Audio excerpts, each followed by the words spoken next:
कि हमको तो ऊंचा पद चाहिए,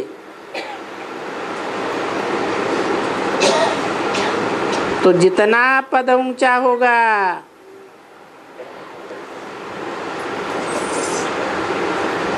तो सुख भी जास्ती होगा।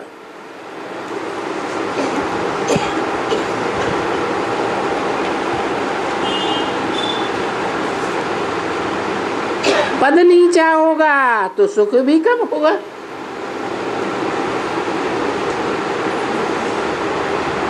बहुत सुख होगा तो बंगला भी तो अच्छा अच्छा बड़ा बड़ा होगा ना।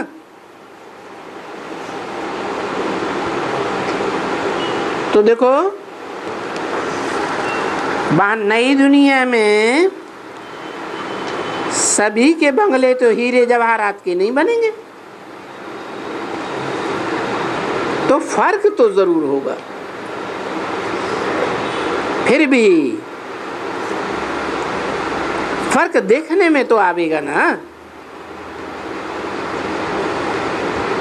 कहाँ कोई के हीरे जवाहरात रूपी बंगले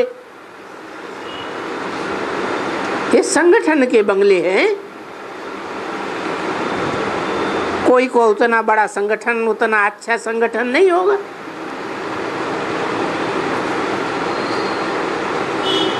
फिर ये भी तो समझ में आता है ना,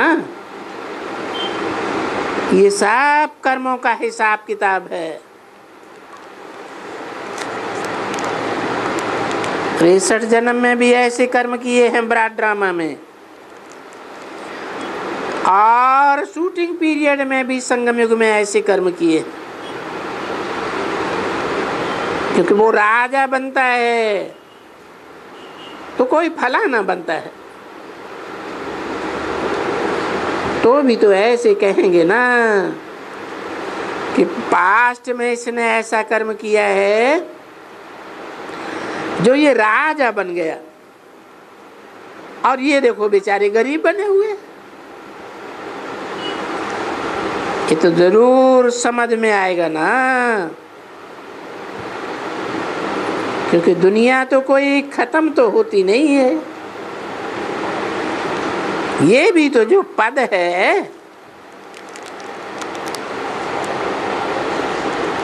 ये भी तो पद है ना, ये तो जरूर गाएंगे कि भाई इसका ऊंचा पद है। जरूर फिर ये तो कहेंगे ना कि इन्होंने देखो ये ऐसे अच्छे कर्म किए जो इतना ऊंचा पद बना है। वहां का कुछ काम खराब नहीं होता है, परंतु गायन तो फिर भी होना चाहिए ना। ये जो बड़े बनते हैं, साहूकार बनते हैं, ये बनते हैं, वो बनते, कुछ फर्क तो दिखाई देगा ना। तो जरूर इन्होंने ऐसा कुछ काम किया है आगे।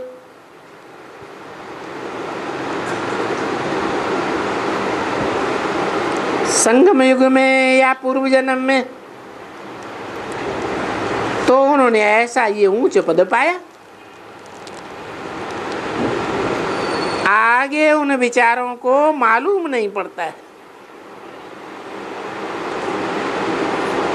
क्योंकि अभी तो बाप बैठ करके इनको ऐसे कर्म सिखलाते हैं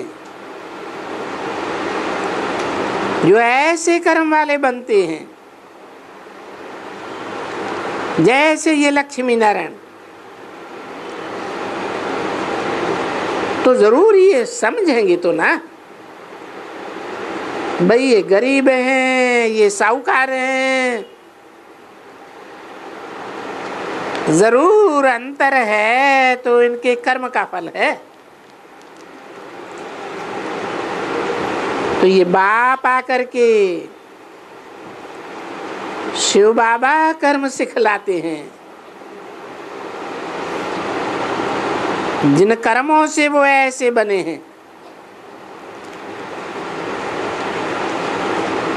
तुमको भी कहते हैं कर्म ऐसा करो जो ऊंचे पद पाओ, नहीं तो वहां भी ये तो समझेंगे ना भाई इसने कुछ आगे अच्छा कर्म किया है, जो राजा बना है उसने कुछ ऐसे कर्म किए हैं जो ये गरीब बना है, तो कर्म तो फिर भी कहेंगे ना सही। अच्छा, बाकी यहाँ जरूर है कि यहाँ कर्म कोई भी करे तो भी दुख है। वहाँ कोई भी है, गरीब है, साहूकार है, वहाँ तो सभी को सुख है, वो तो है ही स्वर्ग। परंतु फिर भी कुछ तो फर्क होगा ना। यहाँ भी ऐसे ही कहते हैं, वहाँ भी ऐसे ही चाहिए। वहाँ उनको मालूम नहीं है कि हमने स्वर्ग के लिए कौन और कब कितने कर्म किए। सो तो अभी बाप कहते हैं कि मैं कर्मा कर्म गति की को जानता हूँ और तुमको समझाता हूँ। बरोबर वहाँ साहूकार, गरीब, दुखी कोई नहीं होगा, क्योंकि वहाँ रावण राजी ही नहीं है। पर वो जो है फर्क कि फिर कोई राजा है, कोई कहा कैसा है, कोई कैसा है, कोई ऊंचा है, कोई नीचा है, तो भी ये बात समझ में तो आएगी ना कि ये राजा क्यों बना है।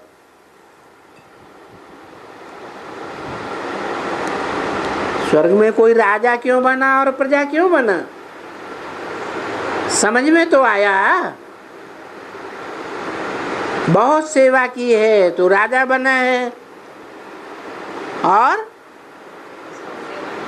है तो ज्ञान उठाया ही नहीं जो दूसरों को समझा सके, तो जाकर के प्रजा में गिरा। तो भी ये तो होगा ना पास्ट में, क्योंकि दुनिया तो चलती है ना, पास्ट में चली थी। तो देखो इस समय में तुम जो जो जैसा जैसा कर्म करेंगे ऐसे ऐसे वहां फल पाएंगे। तो कर्म तो करना ही है ना बच्चे। ये कर्म क्षेत्र है जो गीता में आया है, धर्म क्षेत्रे कर्म कुरुक्षेत्रे। कुरु माने करना, ये संगम युग में कुरुक्षेत्र है, सभी धर्मों का युद्ध क्षेत्र है, जहां बाप कहते हैं सर्वधर्मान परित्यज्य, सब धर्मों को छोड़ो और एक मेरी शरण में आ जाओ। फिर भी देखो कैसे कैसे कर्म करते रहते हैं। कोई बच्चे बहुत अच्छा कर्म करते हैं, जैसे बाबा रोज महिमा भी करते हैं। रोज तो कोई की एक एक की महिमा नहीं होती है ना,